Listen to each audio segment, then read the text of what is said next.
మీరు చెప్పినట్టు పిల్లలు కూడా ఇప్పుడు స్కూల్కి వెళ్ళడం మానేశారు అన్నారు. ఎక్కడి వరకు చదువుకున్నారమ్మా? ఇప్పుడు పాప 5th సార్, బాబు 3rd క్లాస్ సార్.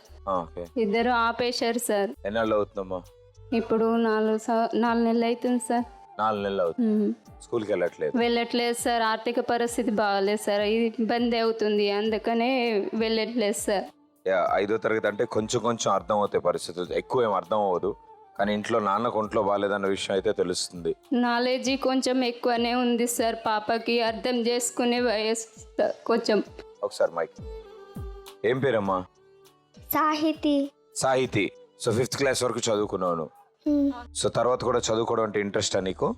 ఇంట్రెస్ట్ ఉంది. సో నాన్నకు ఒంట్లో బాగాలేదన్న విషయం నీకు తెలుసు. సో నాన్నతో మాట్లాడుతూ ఉంటావు? ఒరిస్తా, మాట్లాడిస్తా. సో ఇది పేపర్లో ఏదో రాసుకోవచ్చు. నాన్న గురించి చదువుతా? చదువు. అమ్మ నాన్న దేవుడి కంటే గొప్పవాళ్ళు. వాళ్ళు మన కోసం ఏమైనా చేస్తారు. కానీ మా నాన్నకు ఒకరు కొట్టడం వలన చిన్న మెదడుకి బొక్క విరిగి కుచ్చుకుంది. దాని వలన మా నాన్న కోమాలోకి వెళ్ళాడు. అందువలన మేము ఇప్పుడు సంతోషంగా ఉండలేము. మా నాన్నకు దెబ్బ తాకక ముందు ఎంతో సంతోషంగా ఉండేవాళ్ళము. ఇప్పుడు మేము చాలా బాధపడుతున్నాము. ఇప్పుడు మా దగ్గర డబ్బు లేవు. మాకు చదువుకోవడానికి కూడా డబ్బు లేవు. మా నాన్నకు నెత్తికి ఆపరేషన్ అయ్యింది. ముక్కులో పైపు పెట్టారు.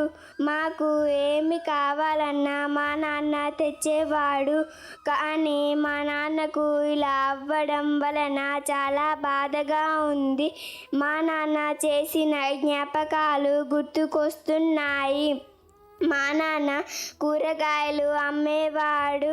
మాకు ఉండడానికి ఇల్లు కూడా లేదు. మా నాన్నకి ఈ పండ్లు తేవడానికి కూడా డబ్బులు లేవు. దయచేసి మీకు తోచినంత సహాయం చేయగలరని మనవి.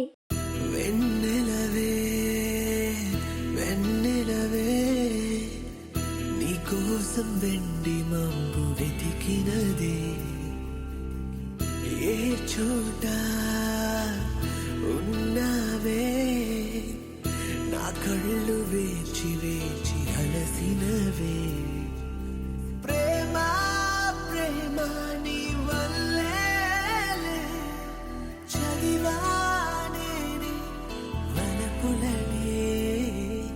రాత్రి పగలు ఎప్పుడైనా నీకై నేను బతికానే. డెఫినెట్లీ ఆ పాప ఆ లెటర్ చదువుతుంటే చాలామంది స్కూల్ టైంలో ఉన్నప్పుడు చాలా విషయాలు ఒక డైరీలో రాసుకోవడం, బుక్లో రాసుకోవడము. నువ్వు ఇంకేమన్నా చెప్పాలా? ఇంకేమన్నా అబద్ధం చెప్పాలనుకుంటే చెప్పేయి. నేను చూడాలనుకుంటున్నాను నన్ను మోసం చేయడానికి నువ్వు ఎంత నీచానికి దిగజారగలవు అని. ఎందుకు ఆలియా, ఎందుకు నువ్వు ఇలా చేసావు? నీకు తెలుసు కదా నానమ్మ తర్వాత నీ ఒక్కదానిని కదా నేను పూర్తిగా నమ్మేది. ఏమన్నావు నువ్వు? ఈ మధ్య అన్నిటినీ మర్చిపోతున్నావా? అది చాలు. వాటిలో ఉన్న శక్తి విషయాన్ని గ్రహించి మనకు వివరిస్తాయి.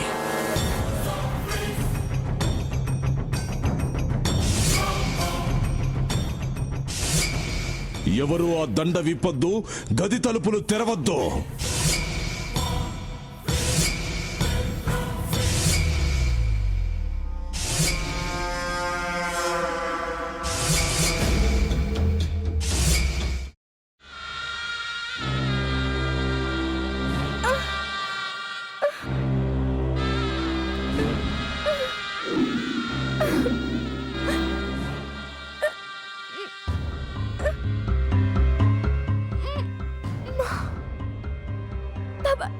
వద్దు బాబాయ్, నేను చేయొద్దు బాబాయ్, ప్లీజ్ బాబాయ్. నీకు నిజం తెలిసినప్పుడే నా ఆలోచనలో నువ్వు చచ్చిపోయావు. అబ్బా ప్లీజ్ కొంచెం తినండి ప్లీజ్. భీమారావు గారు మీరా? ఇగో మీరా కాదు సక్కుబాయ్. అవును, మీ పనామే లేచిపోయిందని చెప్పి కంప్లైంట్ ఇచ్చినావు కదా. రేయ్, ఆయన కంప్లైంట్ ఇచ్చింది లేచిపోయిందని కాదు, కనిపించడం లేదు అని. అచ్చా, అట్లానా? సరే మేడం. ఇడియట్. ఆ వంట మనిషి పేరేంటన్నారు? రత్తాలు మేడం. ఏం పెద్ద మంచి, నీ వంట మంచిని కూడా మేడం అని పిలుస్తావా? రేయ్ హాఫ్ బ్రెయిన్,